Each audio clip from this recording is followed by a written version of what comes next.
Yo, it's Live a Story Worth Retelling. It's your boy Sid. Listen, check this out, man. I'm just gonna play a simple game of pool.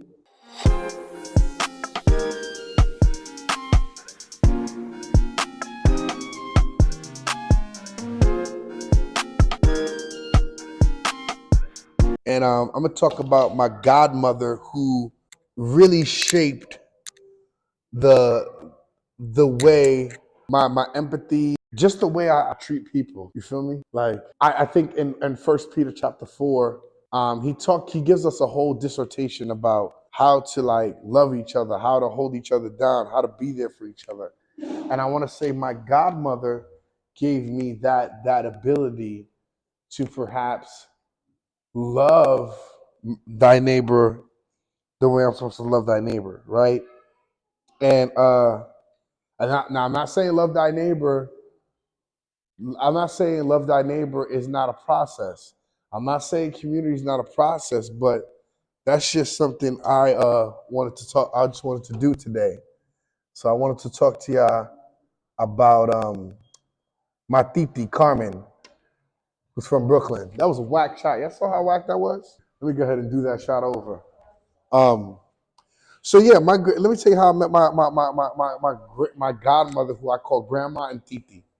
So Carmen, right, lived in my building, and I think I told you guys in one of my segments that oh,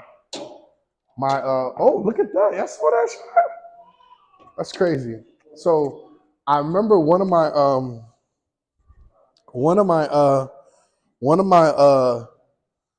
mom's neighbors, we used to call him Cowboy, and his wife, we used to call her Cowgirl. I suck. That was a sucky shot. I guess I can't talk and shoot at the same time. We used to call her Cowgirl and Cowboy, right? And basically, Cowgirl and Cowboy was some transparent neighbors that really loved us, that really loved me and my mom. In fact, Cowboy and Cowgirl, they looked at my mom as a daughter. So they introduced us to Carmen, who eventually, according to Pool, I would have lost because the 8 ball went in. Yeah, I saw that. But honestly, Carmen was a very interesting person because Carmen actually is from Trinidad as well. She doesn't have the same. She doesn't have the same. She's not blood. We don't have the same blood. We're not tied together. But my mother made her one of my godmothers because of all the things she did for our life and for who we are, right? So check this out, right? My mom and Carmen went out to eat roti one day, and they ate roti, and instantly when they realized the common denominator that they're both Trini, they began to love on each other, and they began to hold each other down. And I never forget, I told my wife this story a couple of nights ago. I'm still gonna play, y'all. Even though I hit the 8 ball in, I'm playing against myself. So I lost already, but let me see if I can still finish these, put all these in their respective places. I remember my mother, right, comes and we're in a hospital. Now my mother's going to the hospital, right? Hold on, gang. Make sure y'all see me. So my mother comes and she's in the hospital. It's no cap. My mother's in the hospital. She's going through it. Now we went to Methodist Hospital. Methodist Hospital is part of the same network as Montefiore and all that. And we went there, and my mother was having a sickle cell crisis like per usual. And my godmother / Titi came through and visited my mom, made sure my mom was good, brought her some food, brought her some Caribbean food. And then later on that night, at this point in time, they was gonna admit my mother. And because I actually was coming down with a cold and I low-key ended up catching pneumonia, the doctor admitted me and my mom. So long story short, they admitted me to pediatrics and they admitted my mom to the adult side. So we're still in the ER waiting to get transferred to be admitted. And, we ordered Chinese food. Now, Chinese food at that time, any food that came to that hospital, they have to leave it with the desk, with the person at the desk, or somebody can go get the food, whether it's a nurse or a relative that's visiting the person on their behalf. But they didn't have people that deliver food come back there, right? So I went out to get the food, and I never forget. I go to the lobby. They call my mother or they call my mother's room, and they said they're almost there. I never forget. I ran outside and I went to go wait for the Chinese man to come with the food. Yo, check this out, y'all. As I went outside, there was these two kids in the lobby with their mom waiting on somebody, and they were hitting everybody. They were hitting other kids. Other kids was there, and they were pushing other kids and whatever. And I never forget this one kid. The kids that were like hitting every other kid or hitting people, and the mom kept telling the kids to stop. They would take they would just be in everybody's face, saying hi to everybody, just invading all type of personal space, right? And I'll just be real with y'all. I love y'all. This is living a story worth retelling, and this is a Christian-based situation, and we just try to glorify God in these channels. But I'm gonna just be real. These kids had no home training.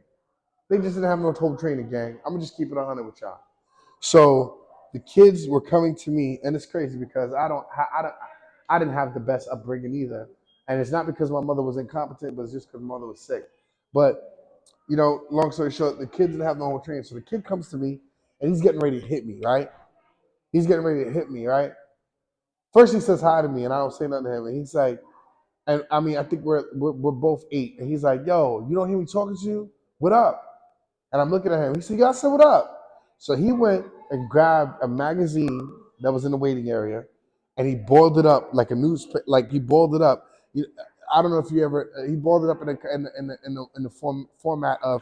I don't know if you guys are familiar with. I don't know if you guys are familiar with. The kids that ride the bikes or the boys that ride the bikes and throw it in front of the house, or sometimes if you have a pet or you have a dog, you try to give them a little papa with a newspaper. You roll it up. This kid rolled up a magazine. He was walking towards me, but while he had his back turned, he was coming. He was coming with the magazine, and I guess a janitor was coming by with a bunch of supplies, right? And I saw this bottle of Poland Spring water open. I don't know what made me do it. I took the bottle of Poland Spring water, and when the kid turned around to come hit me with the newspaper, I then take the Poland Spring bottle of water and hit the kid with it. And he's like, oh my God. So he says, oh, this other kid threw a balloon in my face, mommy. And then the sister comes, she tries to hit me. And then all I did was when the sister tried to hit me, I moved out the way and let her momentum make her fall on the floor. The mother comes, she's like, oh, who hit my child? Who hit my children? And they both pointed at me. So as she's coming to me, I run to the back and I go and I look at my mom and say, yo, mom, there's this crazy lady that's trying to hit me and beat me up. I don't know why, gang. I'm gonna come close to the camera. Hold on, gang. I'm about to come close. Gang. Yeah. Why did my mother act like she was the Incredible Hulk and pulls out all her IVs and pulls out all her stuff? So basically, she pulls the IVs out her hand, right? And as she pulls the IVs out her hand, she's bleeding profusely. As she's bleeding profusely, gang, she goes and she pulls out a lipstick knife. She pulls out 3 lipstick knives, right? So she takes the knife out of the lipstick, right? Puts it in the top of her forehead, because there was a season where everybody tried to grab my mom's forehead, or inside, or on the top of her head. I said forehead, but on the top frame of her head, she twisted the blade in her hair. She took the lipstick knife out, and then she had gave me. I looked at her. I said, "Ma, I need something too, because you can't fight by yourself." So she literally, my mother said, "Okay." She gave me pepper spray. My mother gave me pepper spray, and she gave me what do you call those things? You basically electrocute somebody. I want to say It's not coming to my mind right now. But she gave me that. She gave me that, and she gave me a pepper spray and a weapon, right? So we both run outside to the we both run out to the front, and I said, "Mom, it's her." And this lady was bigger than my mom. This lady was like, I want to say, almost 7 foot, right? And she's like, "Yeah, your son hit my son. We gotta get it." And my mother pulled out the lipstick knife. And when she went to go stab the lady, hospital police got intervened, and they never got to exchange any blows. But when it came to my mother, look at this shot, gang, bang, that shot lit. When it came to when it came to when it came to when it came to my mom and this lady ever exchanging a blow, my mother literally and this lady didn't exchange a blow, but they were hot. They wanted to get it. So the narrative. You know the narrative that was being written, because I told you guys in some of my segments that I was in foster care. They're documenting all this, right? Hospital police, nurses, doctors, they're documenting all this. So they come, and instead of me and my mother getting admitted, the cops came and took my mother in for attempted assault with a weapon. They then getting ready to put me in foster care. My mother said, "Listen." My mother looks at them and says, "Listen, hold on." So they look at my mother looks at the officers and says, "Look, do what you got to do with me. Give my son to his titi." So they said, "Who is his titi?" So my mother tells them, and they give me a ride back to Brooklyn. They give me a ride back to my mom's house. And I never forget, when I came out I remember the police actually put me in the back car with no seatbelt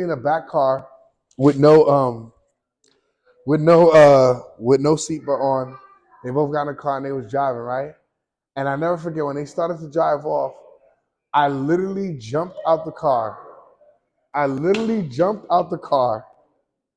And I tried to run away from the cops. Them cops caught me in like 2 seconds, y'all. But long story short, they drove me to my titi's house. And grandma came outside, and I never forget, I said, "Grandma, my mom in jail." I'm sitting there making a scene. I said, "My mom's in jail," being all dramatic and extra, because I'm extra. It's no secret. Even me telling you guys my story, it's just me being extra, right? So I go ahead and that was a nice shot, y'all.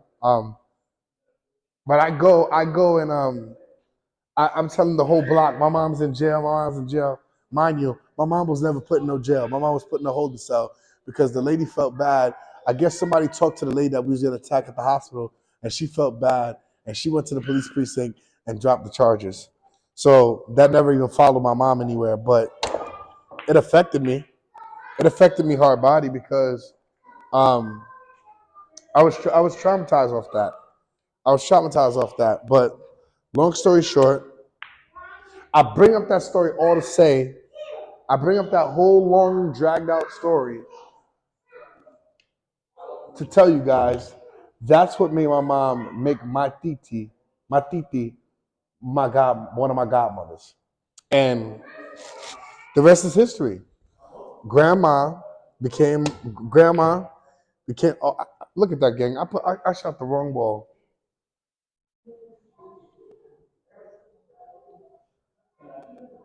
Hold on, y'all. Give me a second.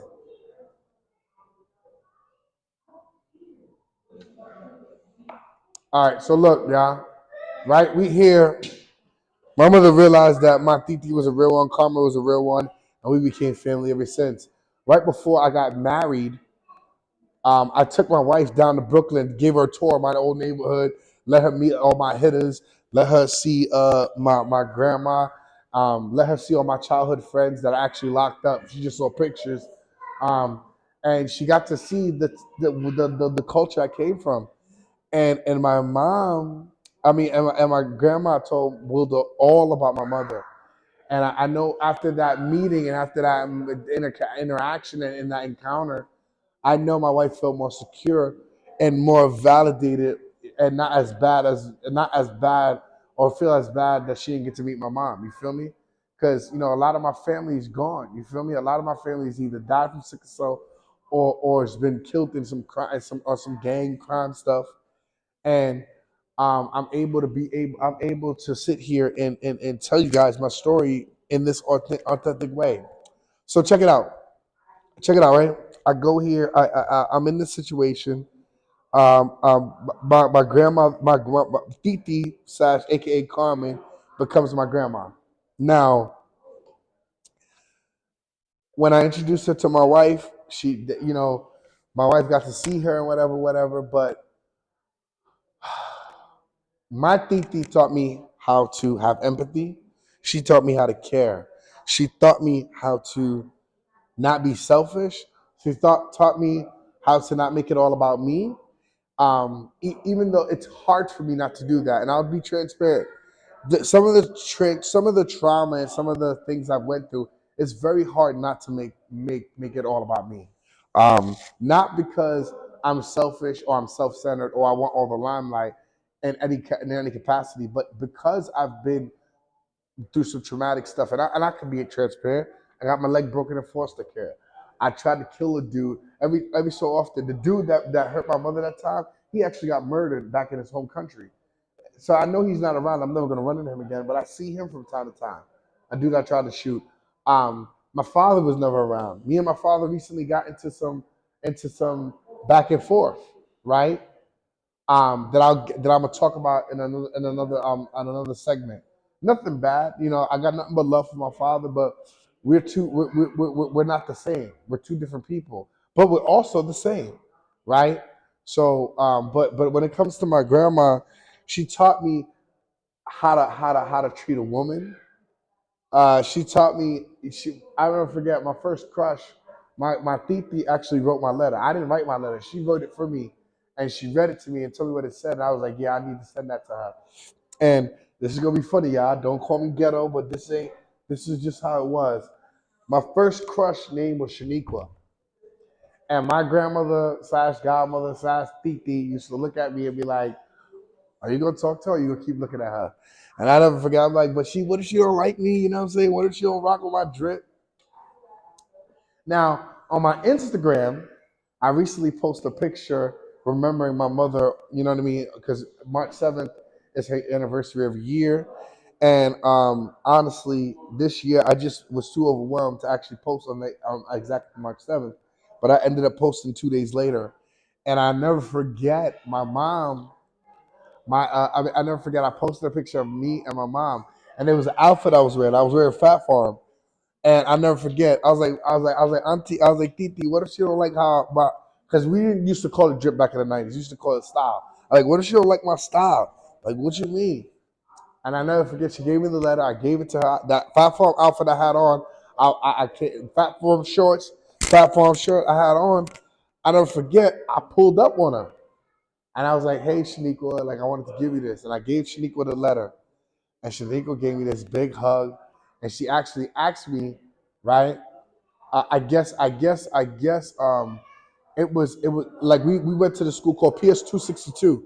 And they had a day where you pick a person that you're friends with and you give them you give them a toy, or you exchange toys. Kind of like a Secret Santa type vibe, but it was just for them to like try to bridge the gap and try to start instilling us early, like, yo, don't, be in community. And we had a lot of Christian leadership in that school. So she said, what do you want? Because I'm gonna pick you as my person that I gotta give something to. And I said, well, I want a wrestling toy because I was into wrestling. And she got me a wrestling toy, and then I got her a Black Barbie. And that was my like, I ain't gonna lie, like as I got older, we ended up exploring, and we actually ended up dating a little bit, and we talked a little bit. But that's my dog, Shaniqua. Shout you out, yo. I love you, Shaniqua Mills. That's her last name. Shaniqua Mills. I bang with you, man. You lit.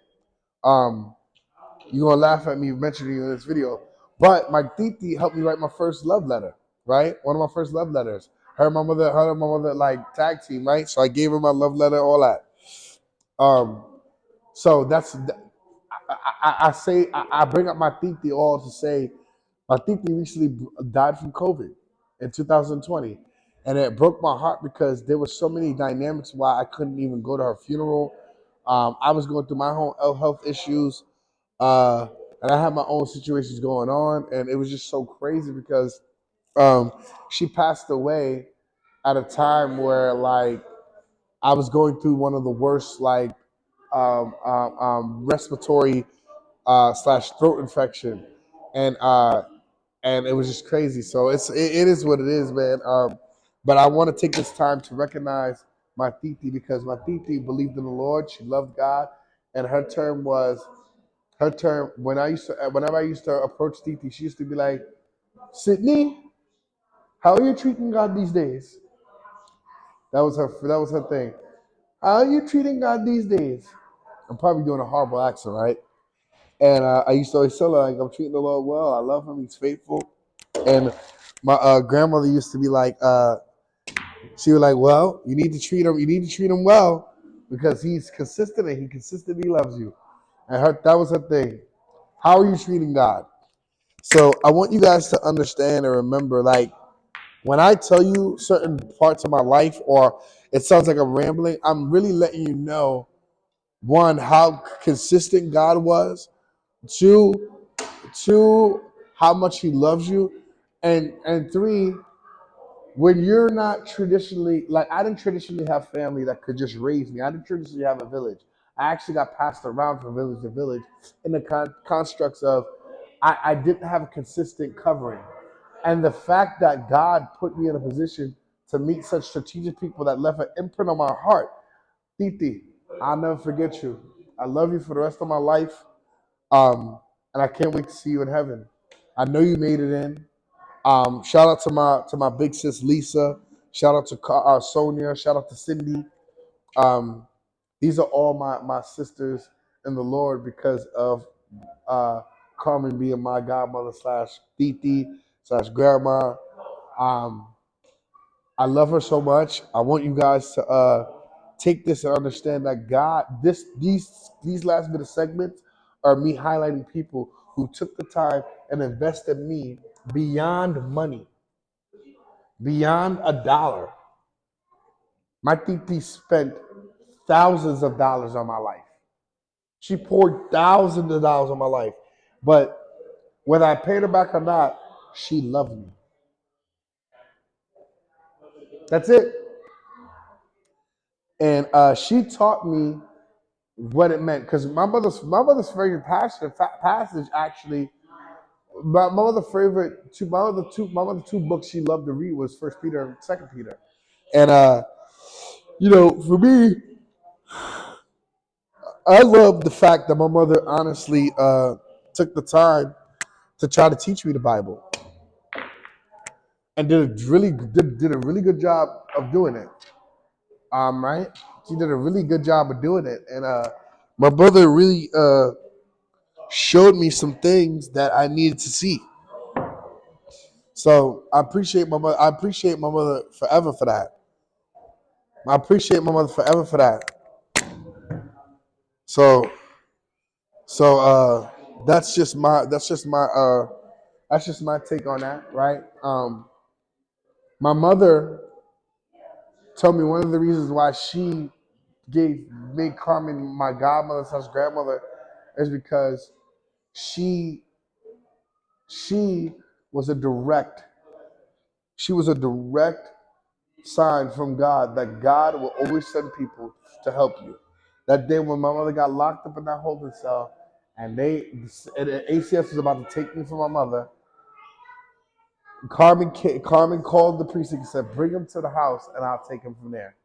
And I think my mother came out that night, and my mother had to go to the hospital for a week, and I stood with my titi, and it was like nothing ever happened. She'll bathe me. She'll feed me all my food. I remember one time I told her, at a young age, I looked at her and I said, I'm not eating no meat, titi, because my mom not eating meat. And she was like, okay. And that woman cooked me all type of seafood. She cooked me shrimp. She cooked me all type of stuff. And even one day, right, she was cooking curry duck. And she said, Sydney, you want some curry duck? I said, no, I'm just going to sit here and eat some cereal. And that woman let me eat as much bowls. And I'm greedy. So the weight of my heart is food. That woman let me take a whole box of Honey Nut Cheerios and almost finish it. I didn't finish it because I was a boy, but I actually finished half of that box. And those are just moments I never forget. I never forget we talked about the Word of God, and she broke down John 3:16 to me in a way I never heard it before. She said, God so loved the world that he paid the price to make it right, even though he wasn't wrong. And my grandmother, when she put that out there and she said it that way, God so loved the world, he gave his only begotten son, right? So when my mom, when my grandmother used to break things down to me like that and said profound things like that, it just blew my mind that God can send someone who's not blood related to hold me down and be a sense of resource and support throughout my life. I'm 30 years old. That woman's been there for me all the time. I used to call her through college. I used to go show up to her house randomly and just do all these things. She cursed. I remember one time she cursed me out for not telling her when my mother's funeral was. I mean, she loved me. And Titi, I take these moments to salute you and love you because a lot of people didn't really know my support systems or know of my support systems. And Titi was one of the biggest support systems I had in my life. And I'll never forget you. And everywhere I go, your memory will be with me. I'm getting ready to insert you on my wall in the picture of family because I love you and I miss you. And I wish you was here to watch me and Will take this journey. Even with the sickle cell, my titi would have been happy because me and my wife are getting ready to start IVF in April. And we're getting ready to start IVF in April. And we're going to beat sickle cell for our kid. So, Grandma, you would have been proud. Grandma, I love you. I wish you was here. I really want to. I really wanted to do this segment because I needed you. I needed you to be able to see that that I'm doing my thing and I love the Lord. And I'm actually preaching. I'm preaching from time to time. I might be preaching again I might be preaching again in London. I remember when I first preached. In London, my titi was so hype. Because I remember when I went to propose to my wife, my titi was like, "Yo, you better do that joint. You better make sure that joint is a movie." And it literally was a movie. Like I proposed to my wife at a place in London. I'll talk about that in a segment. But I'll talk about that in a segment when I get a chance. But I never forget. I proposed to my wife in London, and my titi was so hype, and she was so loving, and she was so supportive, and so at the end of the day, I want y'all to understand that Jesus, right? I mean, we look at people like Joseph, right? And I don't know why I'm saying this part right now, but we look at people like Joseph, who was sold into slavery by his family, and God rescued him and gave him purpose over his life. I'm gonna go out and say that I love the Joseph story because it actually gives me a lot of purpose as well. Like I remember when I was in the Christian faith and I was first coming in, and I see people in the church have family and their family hold them down no matter what and all these things, and I was very unfortunate not to have a lot of family, but God sent people my way. And the Lord really did a good thing with me, and did a good work with me when it comes to understanding that, wow, that was a bad shot, right? Really did a good thing in showing me that people, God will send the people in your life to help you. So I look at it like this with Joseph, right? Look at Joseph's life. I'm gonna preach a little bit, right? Joseph, right, was sold into slavery and was given up for all adoption, all these things. I mean, I said given up for adoption. He was passed off from slave owner to slave owner, right? So think about it. The book of Genesis talks about it, right? It talks about the first person he was with, the first slave he was with. He did everything great, and the slave owner looked at it and he loved him so much and saw the will of God in his life so much that he actually didn't give him restrictions on how he could live. Back in those times, it was hard because there was a structure and rules to what you can do and what you can't do, right? But Joseph was able to do what he wants as long as he followed the rules and the constraints, as long as he followed the rules on what his slave master wanted. If he completes the task that the slave master wants and everything, he good. He was doing so well, and God was using him and zealing him so much that the scripture says that the slave owner's wife began to look at him as attractive and actually made a pass at Joseph and lied on Joseph, because Joseph looked at her and said, yo, what you doing? Like, God is doing too much for me to mess it up, right? And he didn't say those exact words in the scripture, right? For those theologians that are out there that like my channel, that watches it. And I know a lot of you look at my channel and it's your favorite channel. But I know for a fact that when it came to Joseph said, Joseph did not really look at he didn't want to mess up his blessing and his oil and his anointing. So he said no to his slave owner's wife. Slave owner's wife then goes lies on him and says, yo, this dude tried to come on to me. And not only did he lie on him, but he lied on him, right? He lied on him, and in lying on him, back in those days, you're not going to investigate or see who's lying. The slave owner gave Joseph away, put him in prison. Joseph's in prison. Joseph gets favor with the lead prison guard. The lead prison guard lets Joseph be in charge.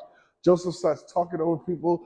Joseph starts using his gifting and fostering people. And then guess what happens? Joseph runs into the Prince of Egypt. And the Prince of Egypt makes Joseph governor because Joseph saw something that was to come. God revealed to him about a famine that was coming. And he became Joseph. I mean, if you study the text, you study Greek, you study all these things, the word Joseph means add on, right? It means add, right? So, for those of you that read the word and whatever, and for those of you who read the word, and for those of you who know me, there's a lot of Joseph that I see, and similarities of Joseph and what I see in my life. So God continued to send people. He sent my titi. He sent my godparents. If you want to know another person that helped me and that's a part of my story, especially with the dynamics and trauma I went through, come to the next segment, because I'm really about to go hard in the next segment. I'm really about to tell people about the Lord. I'm really about to tell y'all what Jesus is about, what Jesus did in my life, and actually how I came to Christ. I came to Christ there's a lot of things that played in my spiritual formation, but I actually found God, or actually my first encounter with God was through a very, very, very interesting leader. This leader actually loved me. This leader actually loved me like if I was one of her own sons.